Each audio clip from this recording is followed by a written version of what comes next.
ఓం శ్రీ సాయిరామ్. వేదపురుషుడైన భగవాన్ శ్రీ సత్యసాయి బాబా వారి దివ్య పాదార విందాలకు అనంతకోటి ప్రణామాలు సమర్పించుకుంటూ ఈనాటి వేదం శిక్షణ తరగతికి ప్రేక్షక శ్రోతలందరినీ సాదరంగా ఆహ్వానిస్తున్నాం. ఈనాడు మనం నవగ్రహ సూక్తం యొక్క 3వ ఆఖరి భాగాన్ని నేర్చుకుందాం. ఈ భాగంలో మనం చివరి 3 గ్రహాలైనటువంటి శని, రాహు, కేతు ఈ 3 గ్రహాల మంత్రాలను నేర్చుకుని చివరిగా మొత్తం నవగ్రహ సూక్తాన్ని మనం చెప్పుకుందాం. కార్యక్రమాన్ని ప్రారంభించుకునే ముందు గణపతి ప్రార్థనా మంత్రాన్ని చెప్తాం.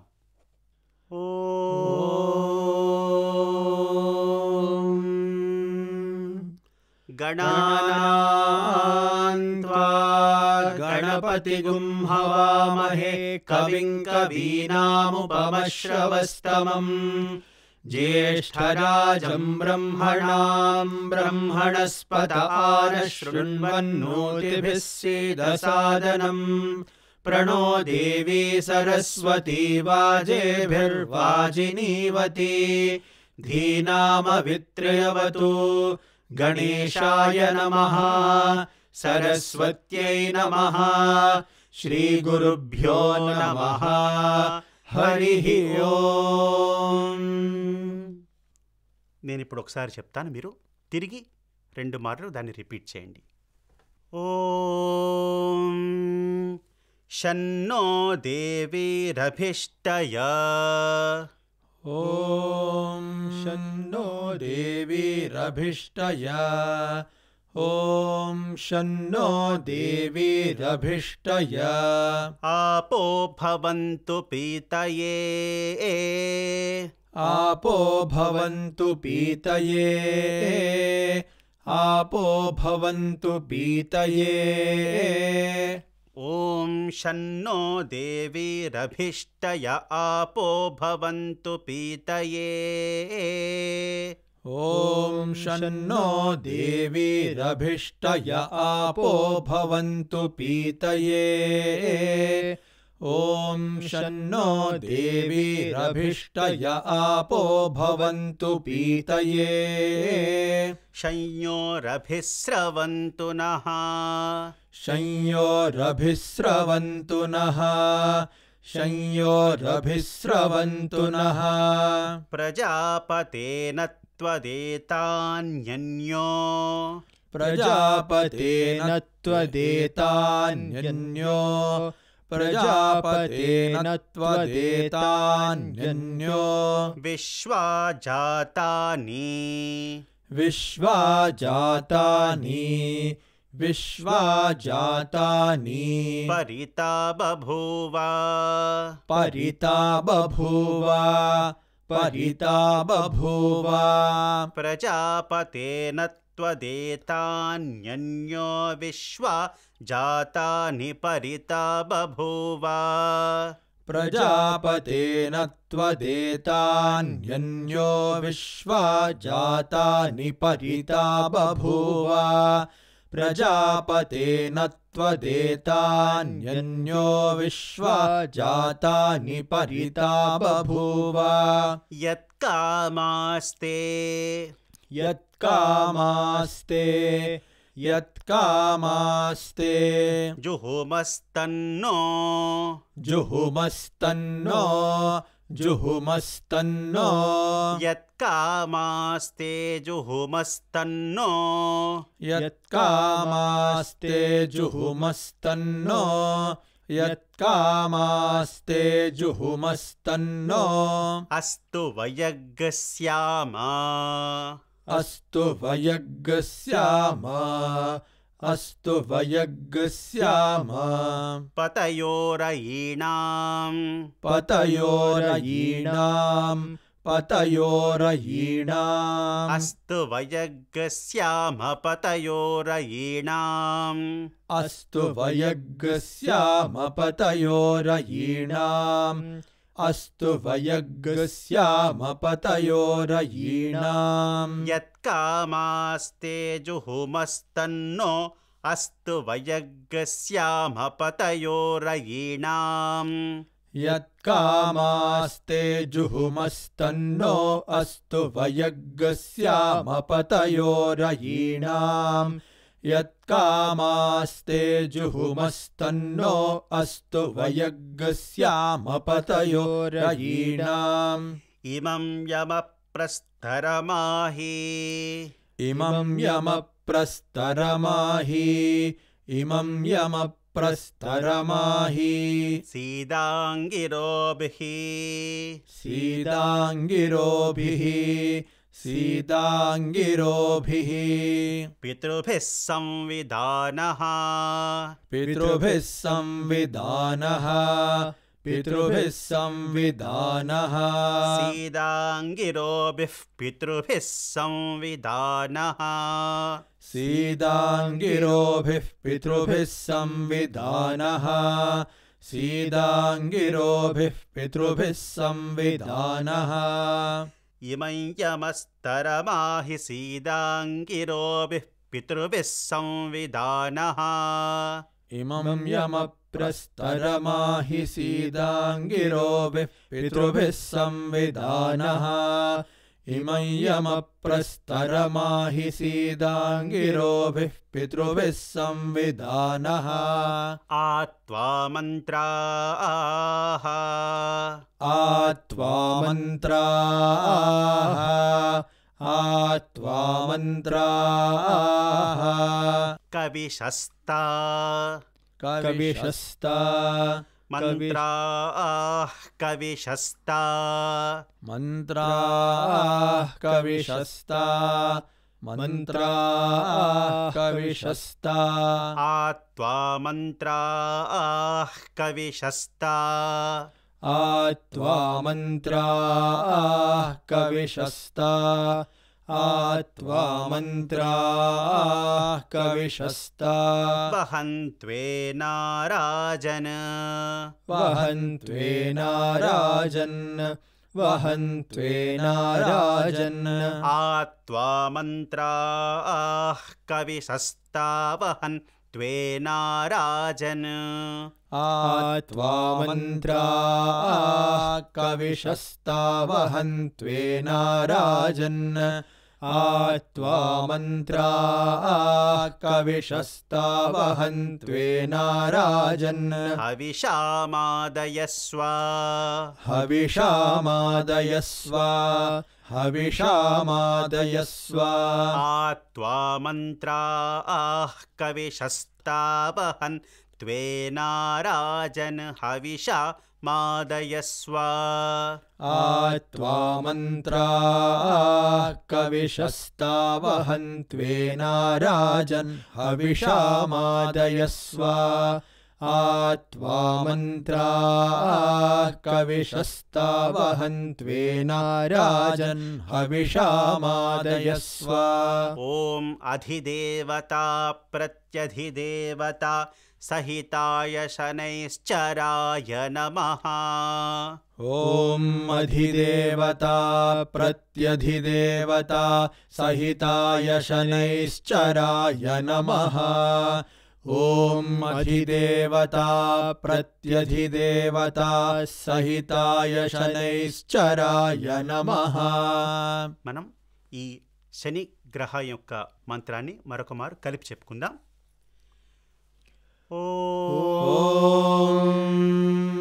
शन्नो देवीरभिष्टय आपो भवन्तु पीतये शंयोरभिस्रवन्तु नः प्रजापतेन त्वदेतान्यन्यो विश्वा जातानि परिता बभूव यत्कामास्ते जुहुमस्तन्नो अस्तु वयग्स्यामपतयोरयीणाम् इमं यमप्रस्तरमाहि सीदाङ्गिरोभिः पितृभिः संविधानः आत्वा मन्त्राः कविशस्ता वहन्त्वेनाराजन् हविषामादयस्व ॐ अधिदेवता प्रत्यधिदेवता सहिताय शनैश्चराय नमः।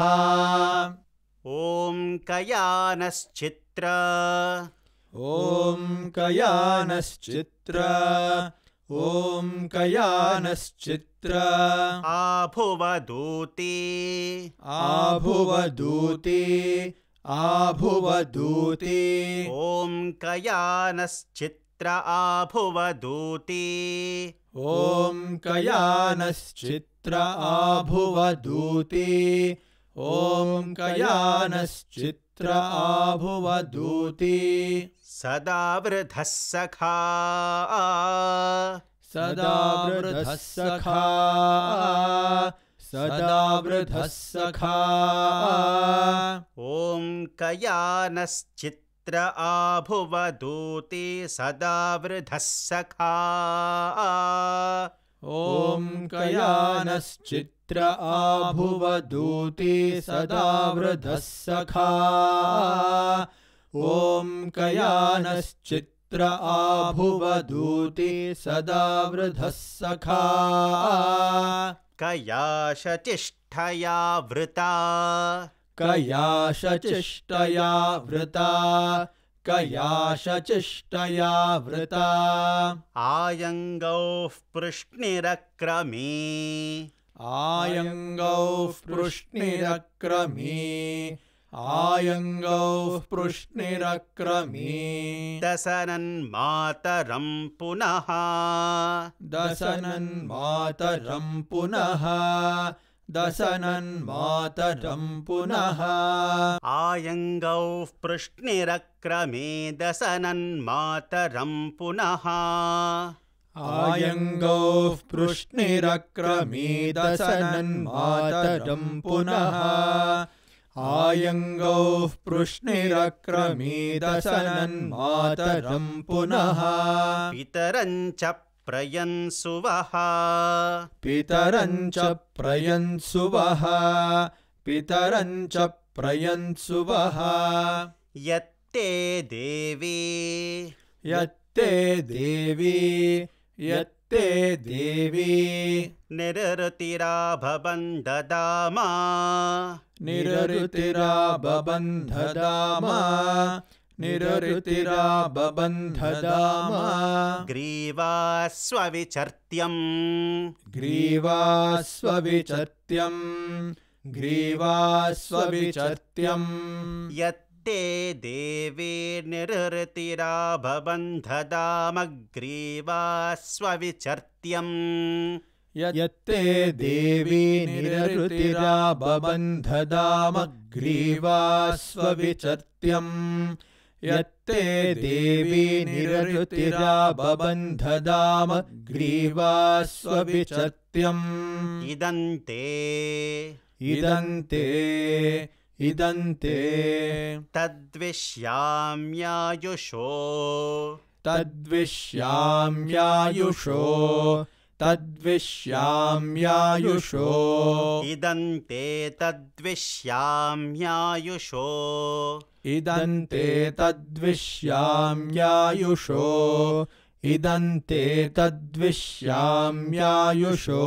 न मध्यादथा जीवः न मध्यादथा जीवः न मध्यादथा जीवः पितुमद्भिः प्रमुक्तः पितुमद्भिः प्रमुक्तः पितुमद्भिः प्रमुक्तः इदन्ते तद्विश्याम्यायुषो न मध्यादथा जीवः पितुमद्भिः प्रमुक्तः इदन्ते तद्विश्याम्यायुषो न मध्यादथा जीव पितुमद्भिः प्रमुक्तः इदन्ते तद्विश्याम्यायुषो न मध्यादथा जीव पितुमद्भिः प्रमुक्तः ॐ अधिदेवता प्रत्यधिदेवता सहिताय राहवे नमः ॐ अधिदेवता प्रत्यधिदेवता सहिताय राहवे नमः ॐ अधिदेवता प्रत्यधिदेवता सहिताय राहवे नमः। ఈ రాహు మంత్రాన్ని మరొక మారు మనం కలిపి చెప్పుకుందాం. ఓం కయానశ్చిత్ర ఆభువదూతి సదా వృధః సఖా కయాశచిష్టయా వృతా ఆయంగౌః పృష్ణిరక్రమీదసరన్మాతరం పునః పితరం చ ప్రయన్సువః యత్తే దేవీ నిరరుతిరాభవందదామగ్రీవాస్వవిచత్యం ఇదంతే తద్విశ్యామ్యాయుషో న మధ్యా తథా జీవ పితుమద్ధిః ప్రముక్తః. ఓం అధిదేవతా ప్రత్యధిదేవతా సహితాయ రాహవే నమః. ఓం కేతుం కృణ్వన్న కేతవే. ఓం కేతుం కృణ్వన్న కేతవే. ఓం కేతుం కృణ్వన్న కేతవే. పేషోమర్యా పేషోమర్యా పేషోమర్యా అపేషసే అపేషసే అపేషసే పేషోమర్యా అపేషసే పేషోమర్యా అపేషసే పేషోమర్యా అపేషసే. ఓం కేతుం కృణ్వన్న కేతవే పేషోమర్యా అపేషసే. ఓం కేతుం కృణ్వన్న కేతవే పేషోమర్యా అపేషసే. ఓం కేతుం కృణ్వన్న కేతవే పేషోమర్యా అపేషసే. సముషద్భిరజాయథాః సముషద్భిరజాయథాః సముషద్భిరజాయథాః బ్రహ్మాదేవానాం బ్రహ్మాదేవానాం బ్రహ్మాదేవానాం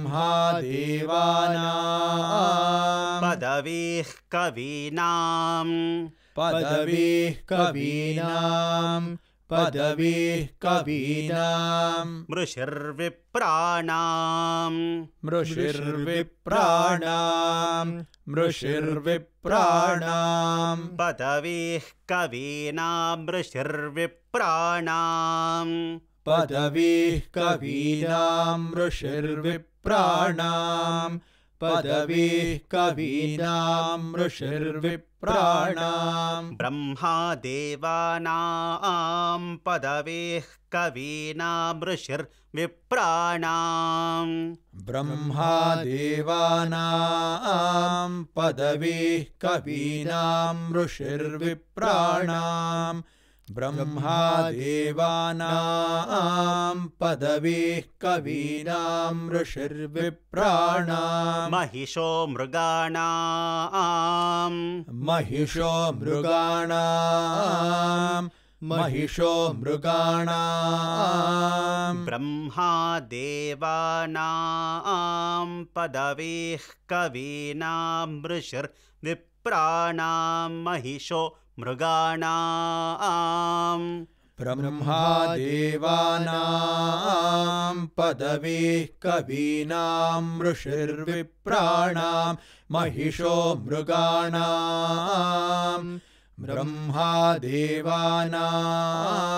పదవీః కవీనాం మృషిర్విప్రాణాం మహిషో మృగాణాం శేనో గృద్రాణాగ్ శేనో గృద్రాణాగ్ శేనో గృద్రాణాగ్ స్వధితిర్వనానాగ్ స్వధితిర్వనానాగుం స్వధితిర్వనానాగుం స్వధితిర్వనానాగుం स्वधितिर्वनानागुम् शेनो गृध्राणागस्वधितिर्वनानागुम् शेनो गृध्राणागस्वधितिर्वनानागुम् शेनो गृध्राणागस्वधितिर्वनानागुम् सोमः सोमः सोमः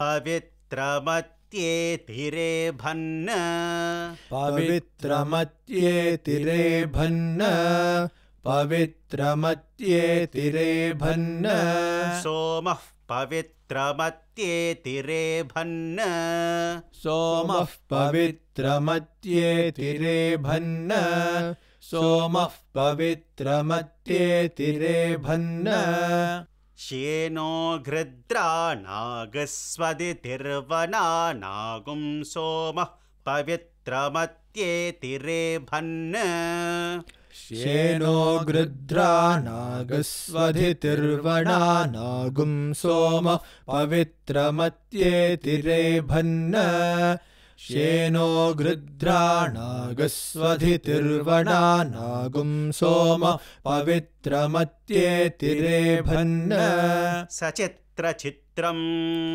सचित्रचित्रं सचित्रचित्रं चितयन्तमस्मे चितयन्तमस्मे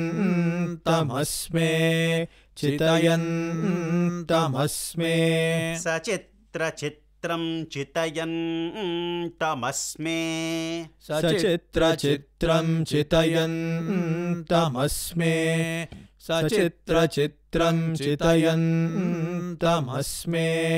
చితయంతమస్మే చెప్పినప్పుడు తమస్మేలో మాకి అనుదాత్తము చితయంతమస్మే चितयन्तमस्मे चितयन्तमस्मे సచిత్రచిత్రం చితయంతమస్మే सचित्रचित्रं चितयन्तमस्मे सचित्रचित्रं चितयन्तमस्मे చిత్రక్షత్ర चित्रक्षत्र चित्रक्षत्र చిత్రతమం चित्रतमं चित्रतमं వయోధాం वयोधां वयोधां చిత్రక్షత్ర చిత్రతమం వయోధాం चित्रक्षत्र चित्रतमं वयोधां चित्रक्षत्र चित्रतमं वयोधां సచిత్రచిత్రం చితయంతమస్మే చిత్రక్షత్ర చిత్రతమం వయోధాం सचित्रचित्रं चितयन्तमस्मे चित्रक्षत्र चित्रतमं वयोधां सचित्रचित्रं चितयन्तमस्मे चित्रक्षत्र चित्रतमं वयोधां చంద్రం రయిం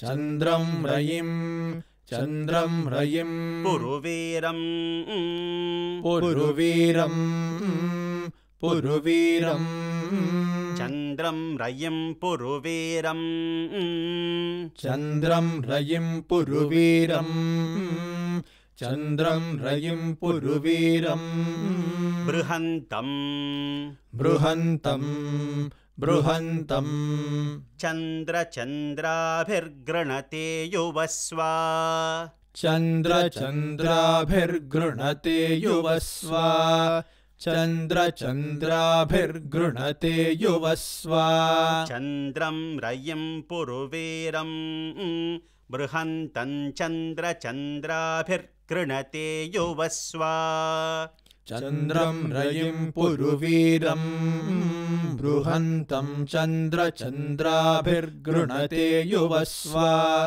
चन्द्रं रयिं पुरुवीरं बृहन्तं चन्द्रचन्द्राभिर्गृणते युवस्व ఓం అధిదేవతా ప్రత్యధిదేవతా సహితేభ్యః కేతుభ్యో నమః ॐ अधिदेवता प्रत्यधिदेवता सहितेभ्यः केतुभ्यो नमः ॐ अधिदेवता प्रत्यधिदेवता सहितेभ्यः केतुभ्यो नमः। ॐ आदित्यादिनवग्रहदेवताभ्यो नमो नमः। ॐ आदित्यादिनवग्रहदेवताभ्यो नमो नमः। ॐ आदित्यादिनवग्रहदेवताभ्यो नमो नमः। ॐ शान्तिः शान्तिः शान्तिः। ॐ शान्तिः शान्तिः शान्तिः। మనం కేతు యొక్క ఈ మంత్రాన్ని మరొక మారు మనం చెప్పుకుందాం. ॐ केतुं कृण्वन्न केतवेपेशो मर्या अपेशसे शमुषद्भिरजायथाः ब्रह्मा देवानां पदवीः कवीनां ऋषिर्विप्राणां महिषो मृगाणां श्येनो घृद्रा नागस्वधितिर्वना नागुं सोमः पवित्रमत्येतिरेभन् सचित्रचित्रं चितयन्तमस्मे चित्रक्षत्रचित्रतमं वयोधां चन्द्रं रयिं पुरुवीरं बृहन्तं चन्द्रचन्द्राभिर्गृणते युवस्व। ॐ अधिदेवता प्रत्यधिदेवता सहितेभ्यः केतुभ्यो नमः। ॐ आदित्यादिनवग्रहदेवताभ्यो नमो नमः। ॐ शान्तिः शान्तिः शान्तिः। ఈనాటి నవగ్రహ సూక్తం యొక్క 3వ భాగంలో మనం ఆఖరి 3 గ్రహాలైన శని, రాహు, కేతు ఈ మూడిటిని మనం కలిపి ఒకసారి చెప్పుకుందాం.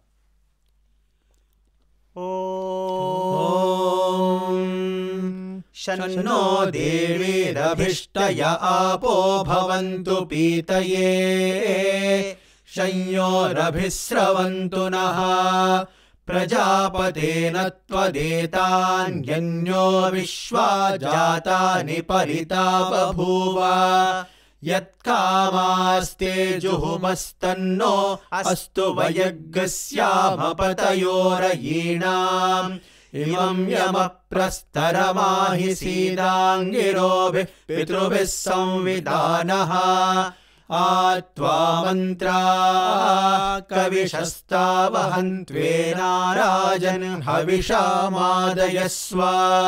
ॐ अधिदेवता प्रत्यधिदेवता सहिताय शनैश्चराय नमः। ॐ कयानश्चित्र आभुवदूती सदावृतः सखा कयाशचिष्टया वृता आयङ्गौः पृश्निरक्रमेदशनन्मातरं पुनः पितरं च प्रयन्सुवः यत्ते देवी निरृतिराबबन्धदामग्रीवा स्वविचर्त्यम् इदं ते तद्विश्याम्यायुषो न मद्या तथा जीव पितुमद्भिः प्रमुक्तः। ॐ अधिदेवता प्रत्यधिदेवता सहिताय राहवे नमः। ॐ केतुं कृण्वन्न केतवेपेशो मर्या अपेशसे समुषद्भिरजायथाः ब्रह्मा देवानां पदवीः कवीनां ऋषिर्विप्राणां महिषो मृगाणां श्येनो घृद्रा नागस्वधितिर्वना नागुं सोमः पवित्रमत्येतिरेभन् सचित्रचित्रं चितयन्तमस्मे चित्रक्षत्रचित्रतमं वयोधां चन्द्रं रयिं पुरुवीरं बृहन्तं चन्द्रचन्द्राभिर्गृणते युवस्व। ॐ अधिदेवता प्रत्यधिदेवता सहितेभ्यः केतुभ्यो नमः। ॐ आदित्यादिनवग्रहदेवताभ्यो नमो नमः। ॐ शान्ति शान्ति शान्तिः।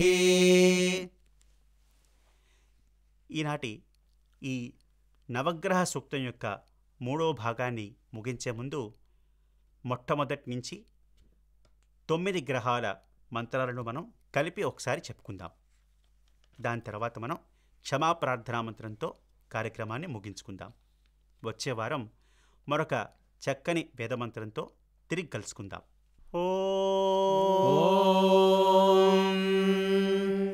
आसत्येन रजसा वर्तमानो निवेशयन्नमृतं मर्त्यं च हिरण्ययेन सविता रथेना देवो याति भुवना विपश्यन् अग्निं दूतं वृणीमहे होतारं विश्ववेदसम् अस्य यज्ञस्य सुक्रतुम् येषामीशे पशुपतिः पशूनां चतुष्पदामुत च द्विपदा निष्क्रीतो यं यज्ञियं भागमेतु रायस्पोषा यजमानस्य सन्तु। ॐ अधिदेवता प्रत्यधिदेवता सहिताय आदित्याय नमः। ॐ आप्यायस्व समेतु ते विश्वतः सोमवृष्णियं भवावाजस्य संगथे अप्सु मे सोमो अब्रवीदन्तर्विश्वानि भेषजा अग्निं च विश्वशम्भुवमापश्च विश्वभेषजीः गौरीमिमाय सलिलानि तक्षद्येकपदी द्विपदी सा चतुष्पदी अष्टापदी नवपदी बभूवुषि सहस्राक्षरा परमे व्योमन्। ॐ अधिदेवता प्रत्यधिदेवता सहिताय सोमाय नमः। ॐ अग्निर्मूर्धा दिवः ककुःपतिः पृथिव्या अयम् अपागुं रेतागुंसि जिन्वति स्योना पृथिविभवा नृक्षरा निवेशनी यच्छानः शर्म सप्रथाः क्षेत्रस्य पतिना वयगुं हितेनेव जयामसि गामश्वं पोषयित्वासनो मृडातिदृशे। ॐ अधिदेवता प्रत्यधिदेवता सहिताय अंगारकाय नमः। ॐ उद्बुध्यस्वाग्ने प्रतिजागृह्येन मिष्टापूर्ते सगुं सृजेथामयं च पुनः कृण्वग्स्त्वा पितरं युवानमन्वातागुंसि त्वयि तन्तुमेतम् इदं विष्णुर्विचक्रमे त्रेधा निदधे पदं समूढमस्य पागुंसुरे विष्णोरराटमसि विष्णोः पृष्ठमसि विष्णोष्णप्त्रे स्थो विष्णोस्योरसि विष्णोर्ध्रुवमसि वैष्णवमसि विष्णवे त्वा। ॐ अधिदेवता प्रत्यधिदेवता सहिताय बुधाय नमः। ॐ बृहस्पते अतियदर्यो अर्हाद्युमद्विभाति क्रतुमज्जनेषु यद्दीदयच्च वसत्त प्रजात तदस्मासु द्रविणं देहि चित्रम् इन्द्रमरुत्व इह पाहि सोमै यथा शार्याते अपि वस्सुतस्य तव प्रणीतिर्तव शूरशर्मन्ना विवासन्ति कवयः सुयज्ञाः ब्रह्मजज्ञानम् प्रथमम् पुरस्ताद्विसीमतः सुरुचो वेन आवह स बुद्ध्या उपमा अस्य विष्टा सतश्च योनिमसतश्च विवह ॐ अधिदेवता प्रत्यधिदेवता सहिताय बृहस्पतये नमः ॐ प्रवः शुक्राय भानवे भरद्वगुं हव्यं मतिं चाग्नये सुपूतम् यो दैव्यानि मानुषा जनो गुष्यन्तर्विश्वानि विद्मना जिगाति इन्द्राणि मासु नारिषु सुपत्नी महमश्रवम् न ह्यस्या अपरञ्चन जरसामरते पतिः इन्द्रं वो विश्वतः परिहवामहे जनेभ्यः अस्माकमस्तु केवलः ॐ अधिदेवता प्रत्यधिदेवता सहिताय शुक्राय नमः ॐ शन्नो देवीरभिष्टय आपो भवन्तु पीतये शंयोरभिस्रवन्तु नः प्रजापतेन त्वदेतान्यन्यो विश्वा जातानि परिता बभूव यत्कामास्ते जुहुमस्तन्नो अस्तु वयग्स्यामपतयोरयीणाम् इमं यमः प्रस्तरमाहि सीदाङ्गिरोभिः पितृभिः संविधानः आत्वा मन्त्रा कविशस्तावहन्त्वेनाराजन् हविषामादयस्व ॐ अधिदेवता प्रत्यधिदेवता सहिताय शनैश्चराय नमः ॐ कयानश्चित्र आभुवदूती सदा वृधः सखा कयाशचिष्टया वृता आयङ्गौ पृष्णिरक्रमीदसनन्मातरं पुनः पितरं च प्रयन्सुवः यत्ते देवी निरृतिराभवन्दधामग्रीवा स्वविचत्यम् इदन्ते तद्विश्याम्यायुषो न मध्या ददा जीवः पितुमद्धिः प्रमुक्तः ॐ अधिदेवता प्रत्यधिदेवता सहिताय राहवे नमः ॐ केतुं कृण्वन्न केतवे पेशो मर्या अपेशसे शमुषद्भिरजायथाः